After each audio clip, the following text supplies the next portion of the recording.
You're watching the Highlight Zone with Wayne 15 Sports Director Glenn Marini. Local sports coverage you can count on.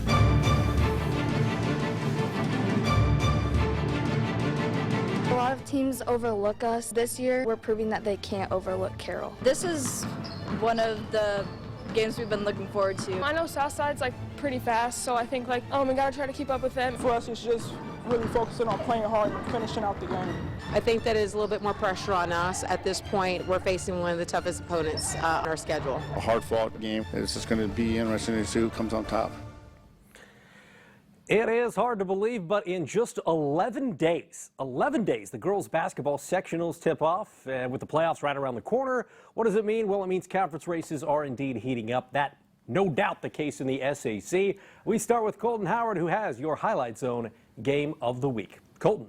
Glenn, we are making history. For the first time since 2015, it looks like someone other than Homestead will be your SAC girls champion. Now, as for who will come down with the crown, Southside and Carroll came into the night in prime position. Archers at the Chargers, it's your Highlight Zone Game of the Week. Carroll 5-0 in the conference, riding a 13-game winning streak. Southside 4-0 in the conference, but this is their first game in 20 days thanks to a quarantine and still without leading scorer Olivia Smith.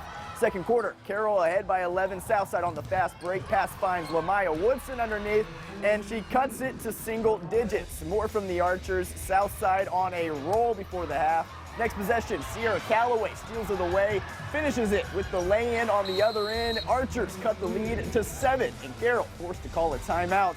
But the Chargers would close out the half with momentum. From the top of the key, Taylor Fordyce drills the 3, and the Chargers take a 14-point lead into the break. To the third quarter now, down low, it's Emily Parrott finishes through the contact for 2 points. She had the game high with a 20-piece, and no, we are not talking chicken nuggets. Still in the third, it's Lexi Castater in the corner for the 3-ball. She splashes it home, extending that lead to 18. Then the fourth quarter, it's double the trouble for the Chargers. Sanaya Jackson finds her twin, Nevaeh, for the knockdown jumper, and Carroll wins on senior night 74-50. I'm really excited because senior night is a very emotional night, so being able to overcome all the emotions, play together as a team, and play how we are capable of, it really showed how strong we are. You know, we have so much drive and motivation that we can really take us very far, and so it means a lot, and everybody is focused on winning. We just don't want to stop playing. We're really excited. We really want to win. I mean, we didn't win last year, and we were close to it. We beat Homestead, which is what we really needed to do. We need to beat Snyder for this, so we're really excited. Next up, Carroll is at Angola tomorrow. Then they play Northside, Snyder, and Wayne all next week. Southside has Wayne tomorrow, then Concordia, Homestead, and Dwenger still left. Glenn, back to you. Still a lot of SAC girls hoops to be played before next week ends. Hey, at 6-1 in the SAC, Snyder very much in that mix. Concordia, meanwhile, no slouch at 4-2. This is the third quarter. London Betts, and London Betts is falling down. The layup for the Cadets, and Snyder, well, their lead cut to 29-23. Still in the third, Jordan Poole, the talented freshman, to Samantha Kabish for the 2. Snyder in the lead, but down the stretch it will be Dave Miller's club doing some good things. Chantice Craig for 2. You gotta love it if you're a Cadets fan. Concordia knocks off Snyder 49-47 at the cage. Northside at Homestead, Ayanna Patterson, the number 3 ranked junior in the country by ESPN. First quarter, Allie Stevens draining it for Rod Parker's team. She had 15, did Stevens. Then Molly Stock goes lock, stock, and barrel for 3. Homestead up 21-3. Northside's Olivia Jones into the lane off glass. It's good. But we mentioned Miss Patterson, and Miss Patterson is good. 2 over game high, 26 points. Homestead no problem with Northside, 78-24 Spartans. Battle of the Bishops at Dwenger as the Saints hosting Lures. This was a good one. Third quarter action. Rachel McCarthy, it's good for 3. Dwenger up 29-24. Later in the third, it's Anna Parent answering with the triple for Coach Mark Pixley's team. Then in the third, it's Janiyah Bright with the pilfer and the pair. Lures takes the lead. They're now up by 4. But in the fourth, this one back and forth all night long. You're going to see Lexi Linder's bucket with 27 seconds left. Yeah, puts the Saints out of reach as Dwenger beats Lures 50-45. Two teams on the rise. Wayne won 5 of its last 8, Northrop 3 of its last 4. Who would come out on top? Well, Northrop's Tiana White gets the bucket there, and that is her 1,000th career point. Seeing so much on the highlight zone. Congratulations, Tiana White of Northrop, going over 1,000 points. Now, it was all about Northrop in the early going. That second quarter, that's Jasia Scott with the layup. It's 14-1 Northrop. Then it's Miss White again with the layup. It's an 18-5 lead for Northrop midway through the second quarter. You're going to see Shabrea O'Quinn.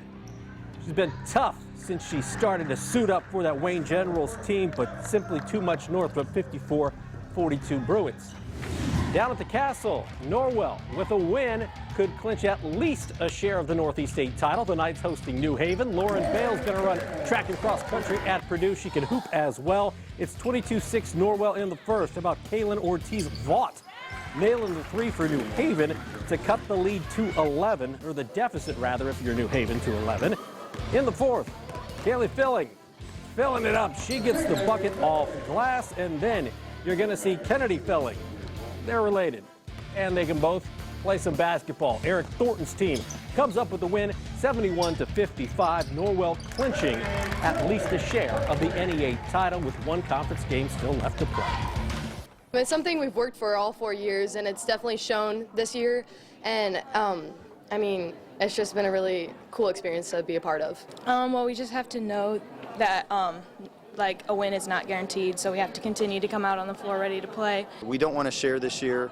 Our kids have put themselves in a really good position, and you know, we're down to the last game of the conference. Yeah, speaking of that last game, Norwell can finish undefeated in conference with a win against East Noble tomorrow. In the NECC, top 2 teams in the conference standings. Garrett 7-0 in league play, West Noble 8-1, and Faith Owen for Garrett had herself a night. She drains the bucket there. And then you're going to see West Noble's Michelle Ferris with the bucket. West Noble leading by 1. Later, you're going to see some more action, and it was Faith Owen doing work. Owen nails it, and Garrett wins a close one against West Noble, 49-42. The Railroaders in control of that conference. Meanwhile, Central Noble looking for its 4th straight win. The Cougars hosting Eastside. Bridget Gray with the mid-range game. She gets the bucket there for Central Noble. How about Madison Weiss? How many times have we called Gray and Weiss over the years scoring buckets for Central Noble? How about Allie King? She nails the bucket for Central Noble. You're going to see Eastside's Casey Hunter with the bucket for the ladies in green, but too much Central Noble tonight. It's the Cougars 53, Eastside 23.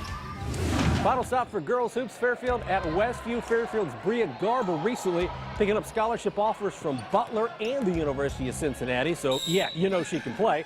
Third quarter, it's Garber with the bucket, and it was a 34-4 Fairfield lead. Yeah, the Falcons up by 30 in the third. Morgan Gothrop nails the 3. It's a Fairfield lead now at 31. Haley Mast gets the bucket there.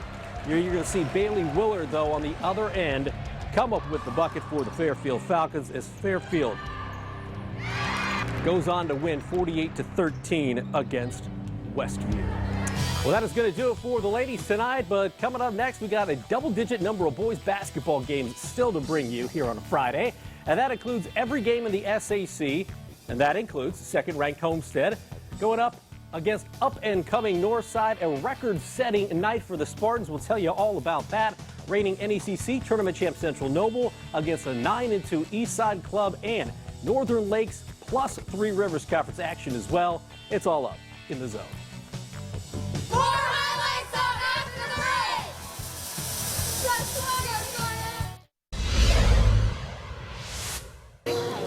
We're the Central Noble Cougars. Welcome to the Highlight Zone.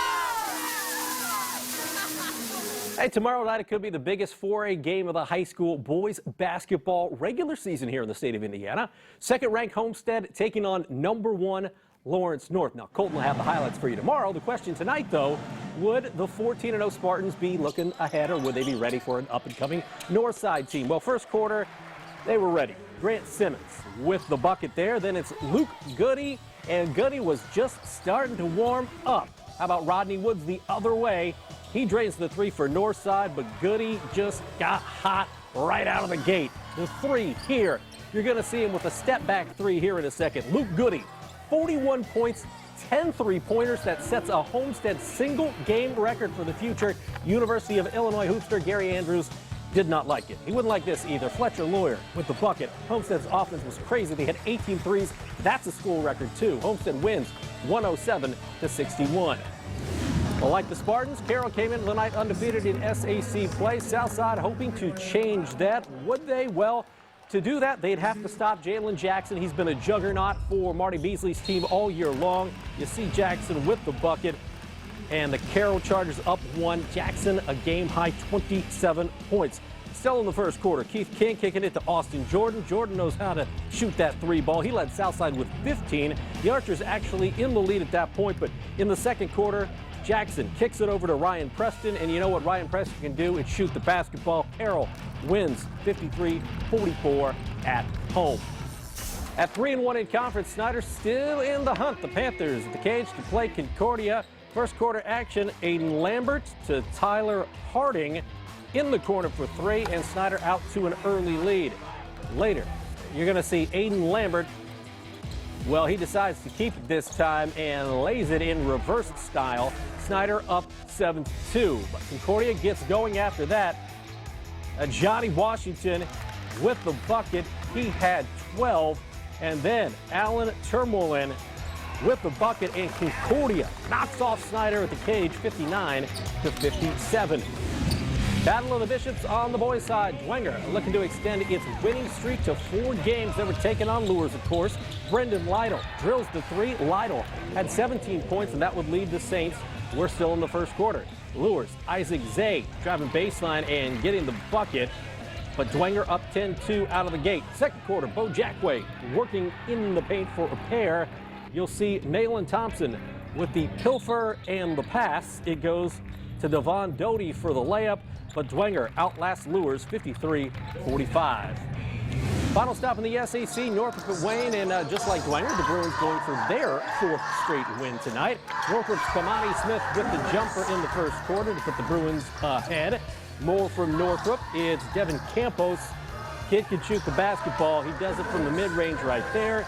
You're going to see Keon Bates with the spin and the score here for the Bruins. Rod Chamble, I love that. It's Northrop up by 3.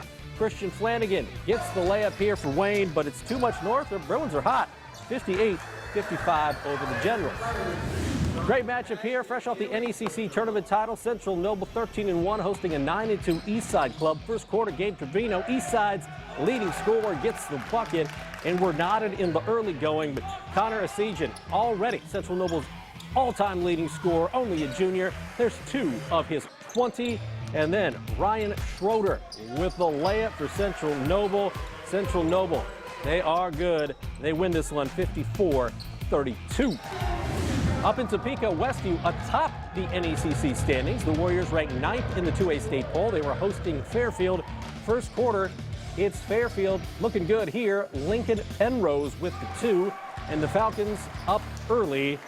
But Westview and Ed Bentley, they have been impressive this season. Mason Yoder knocks it down, and then how about another Yoder? It's Brady Yoder this time. He drills it with the left hand, and Westview goes on to win 55-30 over Fairfield. In Turtletown, Angola, Busco, enough said. We got a lot of offense in this one, and it starts with a point guard, Jackson Paul. Paul of Busco gets the bucket right there. It's an and one, and no, this is not a replay. This is just Mr. Paul doing what he does. Another and one, and Busco jumps out to a 19-1 lead. Now, second quarter, Angola starts to chip away. You're going to see Joel Knox, the senior, get one to go, but simply too much Busco offense and too much from Paul. Busco wins at home in Turtle Vegas, 73-54. A couple really good matchups here in Three Rivers Conference action tonight. That includes this one, Rochester at Manchester. Both teams 3-0 in conference coming in. Weston Hamby of Manchester nails the bucket right there as Manchester, the Fighting Squires, out to an early 3-zip lead. Rochester got hot after that. Grant McCarter for 3. And then a few trips later down court, you're going to see Rochester do it again. Who they give it to? How about McCarter? The first one kind of rattled in. This one is pure sweetness. It's a 3 for Rochester as Rochester wins at Manchester 58-52. Staying in the TRC, Northfield 3-1 in conference, Whitko 2-1 in conference. And Whitko making it look easy here in the second quarter. Good look inside to Mason Strebe for the bucket, and Whitko up by 7, 17-10. Still in the second quarter, Northfield's Alex Hopper dialing long distance. That cuts the deficit to 4 for Northfield, but Drake Lewis, you're going to see him on the other end. Outside, left open, he drills it as Whitko beats Northfield 51-32. Northern Lakes Conference action, Warsaw coming in atop the conference standings, 3-0 in league play, and they were hosting Concord at the Tigers Den. Marion Moore with the bucket there. That gets Concord on the board. They actually led 7-2 in the early going. Jackson Gould buries the 3 here for Coach Moore's team, but Concord goes into Warsaw and wins this one 37-33. Final stop for high school hoops. We stay in the NLC. It's Plymouth and it's Wawasee, and Wawasee starting fast. This is Ethan Carey left alone at the top, and he drills the triple for Wawasee, and the Warriors leading in the early going. However, Plymouth's Nolan Bales answers with a 3 of his own as Wawasee eventually does beat the Rockies, though, 46-39, Wawasee victorious. We got more Highlight Zone, including Purdue basketball and your gem of the night. It's all next in the Zone.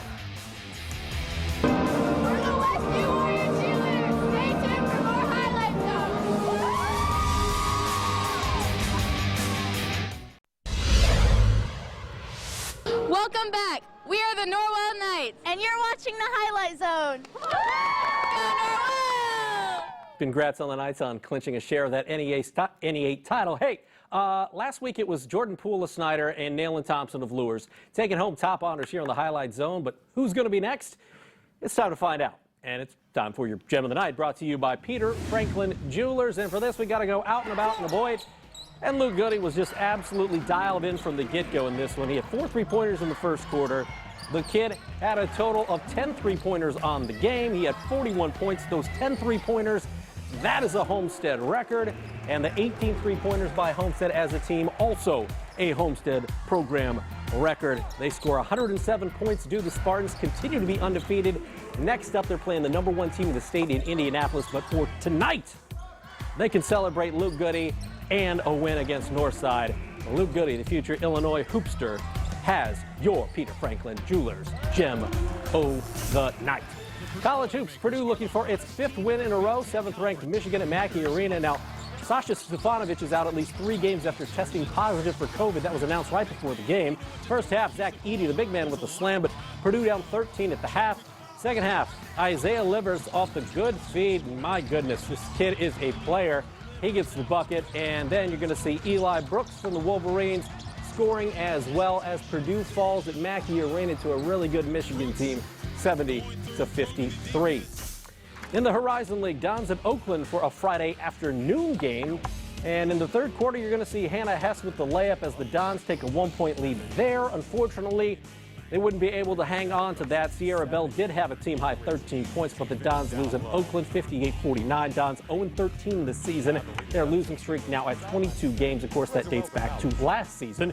Meanwhile, the Mastodon men fall at Green Bay 77-59. You can read more about that on our website. Hey, and next week's games, final Friday night of girls and boys doubleheaders. Yeah, in the SAC, that includes Carroll at Snyder, Northrop hosting Homestead, some good double dips in the NECC as well. We got Busco at Central Noble ×2 and Lakeland at Garrett. That one should be especially good on the girls' side.